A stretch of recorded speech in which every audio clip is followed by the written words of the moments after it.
സുരേഷ് കുമാർ അതിശക്തമായ നിലപാട് സ്വീകരിക്കും. ഇവർ തമ്മിലുള്ള പോരാട്ടത്തിന്റെയൊക്കെ അവസാനമായിട്ടാണ് ശശി പാർട്ടിയിൽ നിന്ന് തീർത്തും ഇല്ലാതാവുന്നതും. വളരെ പ്രമാദമായ ഒരു സ്ത്രീപീഡന കേസുമായി ബന്ധപ്പെട്ട് ശശി ഷൊർണൂർ MLA ആയിരിക്കുന്ന സമയത്താണ് PK ശശിക്കെതിരെ ആരോപണം വരുന്നത്. രാഷ്ട്രീയപരമായിട്ടുള്ള ഒരു പോരാട്ടം നടക്കുന്ന സമയത്ത് തൃത്താലയിൽ കൃത്യമായ രാഷ്ട്രീയ പോരാട്ടം നടക്കുന്നു, ഒറ്റപ്പാലത്ത് അരാഷ്ട്രീയമായ പോരാട്ടം നടക്കുന്നുള്ളതാണ് ഇത് തമ്മിലുള്ള വ്യത്യാസം. PK ശശിയെ അതികഠിനമായ രീതിയിൽ അതിരൂക്ഷമായ ഭാഷയിൽ ഈ പറയുന്ന കോൺഗ്രസിന്റെ നേതാക്കന്മാരെല്ലാം വിശേഷിപ്പിച്ചിരുന്നത് സ്ത്രീ പീഡകൻ എന്നുള്ള രീതിയിലാണ്.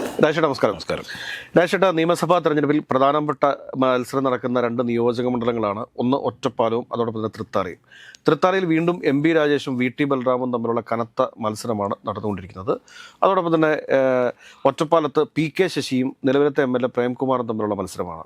PK ശശിയെയൊക്കെ UDF സ്ഥാനാർത്ഥിയായിട്ട് മത്സരിപ്പിക്കുന്ന UDF നിലപാടുകളോട്, കോൺഗ്രസ് നിലപാടുകളോട് നമ്മൾ ആദ്യം വലിയൊരു നമസ്കാരം പറയേണ്ടതുണ്ട്, അല്ലെങ്കിൽ വലിയൊരു കൂപ്പുകൈ പറയേണ്ടതുണ്ട്.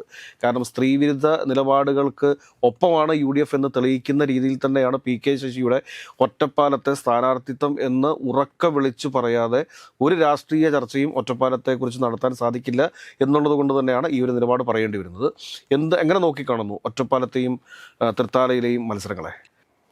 വളരെ പ്രധാനപ്പെട്ട 2 മണ്ഡലങ്ങളാണ് ഒറ്റപ്പാലവും മറ്റൊന്ന് തൃത്താലയും. ഇപ്പോൾ തൃത്താലേൻ്റെ ഒരു രാഷ്ട്രീയ ചരിത്രം പരിശോധിച്ച് കഴിഞ്ഞാൽ കോൺഗ്രസിനും അതുപോലെ തന്നെ LDF UDF മാറിയും മറിഞ്ഞൊക്കെ ഭരണം അല്ലെങ്കിൽ വിജയം ഉണ്ടാക്കിയ ഒരു മണ്ഡലമാണ് തൃത്താല. തൃത്താല എന്ന് പറയുന്നത് കോൺഗ്രസ്സിന് മേൽക്കൈ ഉണ്ടായിരുന്ന ഒരു സ്ഥലത്താണ് വളരെ അപ്രതീക്ഷിതമായി കഴിഞ്ഞ തവണ MP Rajesh VT ബൽറാമുമായി ഏറ്റുമുട്ടാനെത്തുന്നതും MP Rajesh അവിടെ വിജയിക്കുന്നത്. നമുക്കറിയാം MP രാജേഷ് നേരത്തെ 2 തവണ പാലക്കാട് MP ആയിരുന്നു. പിന്നീട് അദ്ദേഹം VK ശ്രീകണ്ഠനോട് തോറ്റു എന്നത് ഒറ്റ കാരണത്താലാണ് VT ബൽറാമിനോട് മത്സരിക്കാൻ വേണ്ടി വരുന്നതും അവിടെ വിജയം കഴിയുന്നതും. പിന്നീട് നമുക്കറിയാം മന്ത്രിയായി, അതിന് മുന്നേ സ്പീക്കറായിരുന്നു, പിന്നീട് മന്ത്രിയായി. VT ബൽറാമും കഴിഞ്ഞ തവണത്തെ സെയിം സ്ഥാനാർത്ഥികൾ തന്നെയാണ് LDF UDF ഉള്ളത്. പക്ഷേ കഴിഞ്ഞ തവണത്തെ പോലെയല്ല MP രാജേഷിൻ്റെ ഇമേജ്. MP രാജേഷ് ഇപ്പോൾ മന്ത്രി എന്നുള്ള നിലയിൽ വളരെ സംസ്ഥാനത്ത് തന്നെ വളരെ ശക്തനായ ഒരു നേതാവായി മാറിക്കഴിഞ്ഞ ഒരു സാഹചര്യത്തിലാണ് ഈ മത്സരം നടക്കുന്നത്. VT ബൽറാം കോൺഗ്രസിൽ വളരെ ശക്തനാണെങ്കിൽ പോലും കോൺഗ്രസിൻ്റെ ഒരു പ്രത്യേകത എന്ന് പറഞ്ഞാൽ ഒരു ടേമിലൊക്കെ തോറ്റുപോയി കഴിഞ്ഞാൽ അദ്ദേഹത്തിൻ്റെ ശക്തി കുറയും. അങ്ങനെ ഒരു വളരെ ദുർബലനായ ഒരു സ്ഥാനാർത്ഥിയായാണ് ഇപ്പോൾ VT ബൽറാം അവിടെ നിൽക്കുന്നത്. ഇതാണ് തൃത്താലേൻ്റെ ഇപ്പോഴുള്ള ചരിത്രം. നേരെ നമ്മളെടുത്ത് ഒറ്റപ്പാലത്ത് വരികയാണെങ്കിൽ ഒറ്റപ്പാലത്തിൻ്റെ ഒരു ചരിത്രം എന്ന് പറയുന്നത് എല്ലാ കാലത്തും CPM കുറച്ചും കൂടി മേൽക്കേണ്ടതാണ്. കഴിഞ്ഞ തവണ കോൺഗ്രസ് യുവ നേതാവായിരുന്ന സരിൻ, ഇന്ന് LDF ഏറ്റവും കരുത്തനായ നേതാവായി മാറിക്കഴിഞ്ഞ സരിനാണ് കഴിഞ്ഞ തവണ മത്സരിക്കാനുണ്ടായിരുന്നത്. നിലവിലുള്ള MLA പ്രേംകുമാറും CPM നിന്നും പുറത്താക്കപ്പെട്ട PK ശശിയും തമ്മിൽ പോരാട്ടം നടക്കുന്നുള്ളതാണ് ഈ ഒറ്റപ്പാലത്തിൻ്റെ ഒരു പ്രത്യേകത. PK ശശി എങ്ങനെയാണ് ഈ കോൺഗ്രസിൻ്റെ സ്ഥാനാർത്ഥി അല്ലെങ്കിൽ UDF സ്ഥാനാർത്ഥിയായി വരുന്നത് എന്നുള്ളത് പരിശോധിച്ച് കഴിഞ്ഞാൽ നമുക്കറിയാം വളരെ പ്രമാദമായ ഒരു സ്ത്രീപീഡന കേസുമായി ബന്ധപ്പെട്ട് ശശി ഷൊർണൂർ MLA ആയിരിക്കുന്ന സമയത്താണ് PK ശശിക്കെതിരെ ആരോപണം വരുന്നത്. പക്ഷേ ശശിക്കെതിരെ ആരോപണം വന്നെങ്കിൽ പോലും അദ്ദേഹത്തിന് പിന്നീട് പാർട്ടി നേതൃത്വം വലിയ പരിരക്ഷ നൽകുന്ന ഒരു കാഴ്ച നമ്മൾ കണ്ടത്. അദ്ദേഹത്തിന് രണ്ടാമത് മത്സരിക്കാൻ വേണ്ടി ഷൊർണൂർ അവസരം കൊടുത്തില്ലെങ്കിൽ പോലും KTDC ചെയർമാനായി അദ്ദേഹത്തിന് കുറച്ചും കൂടി പ്രൊമോഷൻ കൊടുത്ത് പാർട്ടി സംരക്ഷിക്കുന്ന ഒരു കാഴ്ചയായിരുന്നു കണ്ടത്. പക്ഷെ എന്നാൽ പോലും ഈ പാലക്കാട്ട് CPM ഉണ്ടായ വലിയ വിഭാഗീയതയും PK ശശിക്കെതിരെയുള്ള ഔദ്യോഗിക ഗ്രൂപ്പിൻ്റെ, അതായത് സുരേഷ് കുമാർ, ജില്ലാ സെക്രട്ടറി സുരേഷ് കുമാർ അതിശക്തമായ നിലപാട് സ്വീകരിക്കും. ഇവർ തമ്മിലുള്ള പോരാട്ടത്തിൻ്റെയൊക്കെ അവസാനമായിട്ടാണ് ശശി പാർട്ടിയിൽ നിന്ന് തീർത്തും ഇല്ലാതാവുന്നതും പിന്നീട് അദ്ദേഹം UDF ക്യാമ്പിലെത്തുന്നതും UDF സ്ഥാനാർത്ഥിയായി മാറുന്നതും. ഇപ്പോൾ CB സൂചിപ്പിച്ചതുപോലെ PK ശശിയെ കഴിഞ്ഞ 3 മാസം മുന്നേ വരെ ഏറ്റവും അധിക്ഷേപിച്ച് സംസാരിച്ച തീവ്രത അളവെക്കുന്ന യന്ത്രം എന്നൊക്കെ പറഞ്ഞുകൊണ്ട് രാഹുൽ മാങ്കൂട്ടത്തിന്റെ വിഷയം ഇങ്ങനെ കത്തി നിൽക്കുന്ന സമയത്ത് ഏറ്റവും കൂടുതലായിട്ട് കോൺഗ്രസ് LDF പ്രതിരോധിക്കാൻ വേണ്ടിയിട്ട് PK ശശി വിഷയം ആളാണ് PK ശശി. പക്ഷേ നമ്മൾ ഇതൊക്കെ പറയുമ്പോഴും ഈ പാലക്കാട്ട് CPM പല സ്ഥലങ്ങളിലും ഇത്തരത്തിലുള്ള വിഭാഗീയത ഉണ്ടാകുകയും പല ഇടങ്ങളിലും CPM വെല്ലുവിളിച്ചുകൊണ്ട് പ്രാദേശികമായ നേതാക്കന്മാരൊക്കെ പാർട്ടിയിൽ നിന്ന് വിട്ടുപോവുകയും അവരൊക്കെ ചേർന്നുകൊണ്ട് പാലക്കാട് ഒരു കൺവെൻഷൻ നടത്തുകയും ആ കൺവെൻഷൻ ഉദ്ഘാടനം ചെയ്യാൻ വേണ്ടി എത്തിയോടുകൂടിയാണ് PK ശശി വിമത വിഭാഗത്തിൻ്റെ നേതാവായി മാറുന്നത്. ഇപ്പം പല സ്ഥലങ്ങളിലും നേരത്തെ തന്നെ ഇത്തരത്തിലുള്ള ഈ പാലക്കാട് തെരഞ്ഞെടുപ്പ് നടക്കുന്ന സമയത്ത് തന്നെ വലിയ വിഭാഗീയതയും വലിയ വിഷയങ്ങളൊക്കെ ഉണ്ടായിരുന്നു. പക്ഷേ PK ശശി വിമത നേതാവായി വരുന്നതോ അല്ലെങ്കിൽ UDF പിന്തുണ പ്രഖ്യാപിക്കുന്നതോ എന്തോ അതിനേക്കാൾ അപ്പുറം അപകടം എന്ന് പറയുന്നത് പി.കെ. ശശിയെ പോലെ ഏറ്റവും, അതായത് UDF ഏറ്റവും ദീർഘകാലമായി എതിർത്തുകൊണ്ടിരുന്ന ഒരു നേതാവ് പാർട്ടിയിൽ നിന്നും പുറത്താക്കപ്പെട്ടപ്പോൾ വളരെ പെട്ടെന്ന് തന്നെ അദ്ദേഹത്തിന് സ്ഥാനാർത്ഥിയായി പ്രഖ്യാപിച്ചു എന്നുള്ളത് അവിടെയുള്ള കോൺഗ്രസ് നേതാക്കന്മാർ എങ്ങനെ അതെടുക്കും, കോൺഗ്രസിന് പരമ്പരാഗതമായി വോട്ട് ചെയ്തിരുന്നവർ എങ്ങനെയാണ് ശശിക്ക് വോട്ട് ചെയ്യുക എന്നുള്ളതാണ്. അവിടെയാണ് വിഷയം എന്ന് പറയുന്നത്. ധാർമ്മികത എന്ന് പറഞ്ഞ സംഭവം ഉണ്ടല്ലോ, നമ്മളെ മനുഷ്യ സമൂഹം നിലനിൽക്കുന്നത് തന്നെ ചില ധാർമ്മികതയുടെ പേരിലാണ്. അപ്പോൾ ധാർമ്മികത പൂർണ്ണമായും നഷ്ടപ്പെടുകയും രാഷ്ട്രീയപരമായ നേട്ടങ്ങൾക്ക് വേണ്ടി എപ്പോൾ വേണമെങ്കിലും നിറം മാറുന്ന ഓന്തുകളായി മാറുന്ന ഒരു കാഴ്ച നമ്മൾ ഈ പല സ്ഥലങ്ങളിലും കാണുന്നത്. ഒരു ഭാഗത്ത് VT ബൽറാമും രാജേഷും തമ്മിലുള്ള പോരാട്ടം എന്ന് പറയുന്നത് തീർത്തും രാഷ്ട്രീയപരമായ പോരാട്ടം നടക്കുമ്പോൾ തൊട്ടടുത്ത സ്ഥലമായ ഈ ഒറ്റപ്പാലത്ത് ഒരു രാഷ്ട്രീയവും ഇല്ലാതെ ധാർമ്മികതയില്ലാത്ത മറ്റൊരു മത്സരം നടക്കുന്നു എന്നുള്ള ഇതിൽ ഏറ്റവും വിചിത്രമായി കാണേണ്ടത്.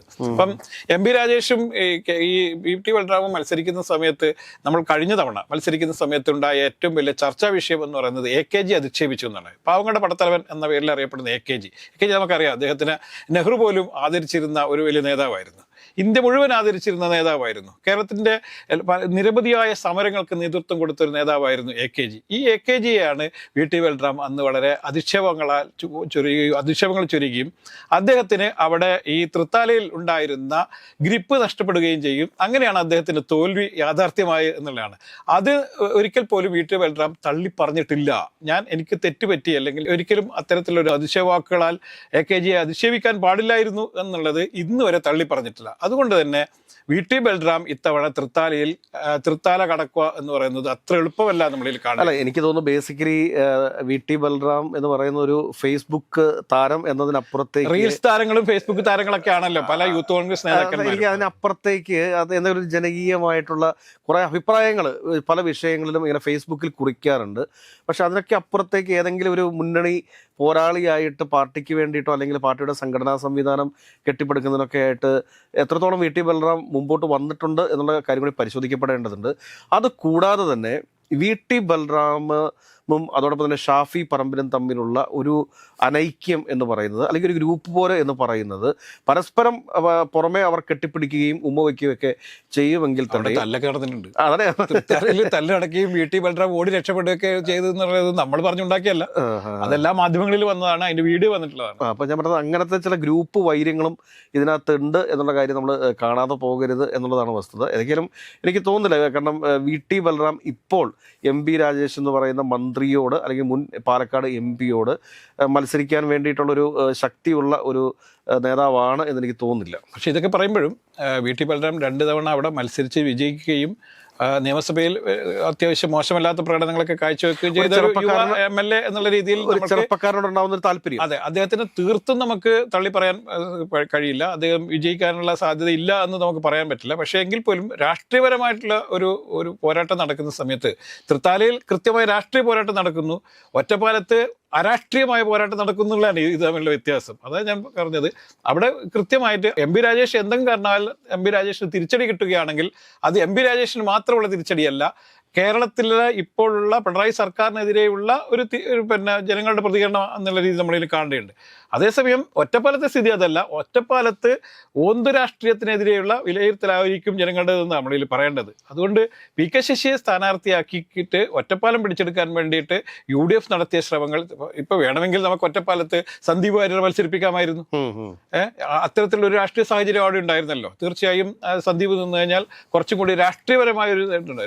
അദ്ദേഹം പാർട്ടി മാറി വന്നതാണെങ്കിൽ പോലും അതിന് ചില ന്യായീകരണങ്ങളുണ്ട്. പക്ഷെ പി.കെ. ശശി വിഷയത്തിൽ അതല്ല. പി.കെ. ശശിയെ അതികഠിനമായ രീതിയിൽ അതിരൂക്ഷമായ ഭാഷയിൽ ഈ പറയുന്ന നേതാക്കന്മാരെല്ലാം, കോൺഗ്രസിന്റെ നേതാക്കന്മാരെല്ലാം വിശേഷിപ്പിച്ചിരുന്നത് സ്ത്രീ പീഡകൻ എന്നുള്ള രീതിയിലാണ്. അപ്പം ഒരു സ്ത്രീ പീഡകനെ പാർട്ടിയിൽ നിന്നും പുറത്താക്കി മുഖം രക്ഷിച്ച പാർട്ടി മറ്റൊരു സ്ത്രീ പീഡകനെ സ്വന്തം പാർട്ടിയിലേക്ക് അല്ലെ മുന്നണിയിലേക്ക് കൊണ്ടുവന്ന് സ്ഥാനാർത്ഥിയാക്കി അദ്ദേഹത്തിനെ മത്സരിപ്പിക്കുകയും അദ്ദേഹത്തിനെ വിജയിപ്പിക്കണമെന്ന് ആവശ്യപ്പെട്ടുകൊണ്ട് അവിടെ പ്രചരണം നടത്തുകയും ചെയ്യുന്നത് എന്ത് ധാർമ്മികതയുടെ പേരിലാണ് എന്നുള്ളതാണ് ചോദ്യം. ഇപ്പൊ രാഹുൽ മാങ്കൂട്ടത്തെ ഞങ്ങൾ ഒരു സ്ത്രീ പീഡന പരാതി വന്ന അപ്പോൾ തന്നെ അദ്ദേഹത്തിനെ യൂത്ത് കോൺഗ്രസിന്റെ ഭാരവാഹിത്വത്തിൽ നിന്ന് ഒഴിവാക്കി കോൺഗ്രസിന്റെ പ്രാഥമിക അംഗത്തിൽ നിന്ന് പുറത്താക്കി അദ്ദേഹം ഞങ്ങൾ തമ്മിൽ യാതൊരു ബന്ധമില്ലെന്നും അത്തരത്തിലുള്ള യാതൊരു പ്രവണതകളെയും ഞങ്ങൾ വച്ചു ഉറപ്പിക്കില്ല എന്ന് പ്രഖ്യാപിച്ച പാർട്ടി തന്നെ അത്തരം പ്രവണതകൾ മാത്രം പ്രകടിപ്പിക്കുകയും വലിയ രീതിയിൽ ആരോപണ വിധേയനാവുകയും ചെയ്ത പി.കെ. ശശിയെ സ്വന്തം പാളയത്തിലേക്ക് കൂട്ടിക്കൊണ്ടുവന്ന് വളരെ ചെറിയ കാലഘട്ടത്തിൽ തന്നെ അദ്ദേഹത്തിന് വിശുദ്ധനായി പ്രഖ്യാപിക്കുകയും ചെയ്ത കാഴ്ചയാണ് നമ്മൾ ഒറ്റപ്പാലത്ത് കാണുന്നത്. അതുകൊണ്ട് ഇത് ശരിക്കും പറഞ്ഞാൽ ഒറ്റപ്പാലം കടക്കാൻ വേണ്ടിയിട്ടല്ല, അതായത് താൽക്കാലികമായി ഈ CPM-നെ അല്ലെങ്കിൽ LDF-നെ അടിക്കാനുള്ള ഒരു വടിയായിട്ട് മാത്രമാണ് ഇവർ ഈ ഇലക്ഷനെ കണ്ടിരിക്കുന്നതാണ് നമ്മൾ ഒറ്റപ്പാലത്തെ തെരഞ്ഞെടുപ്പിനെ നമ്മൾ കാണുന്നത്.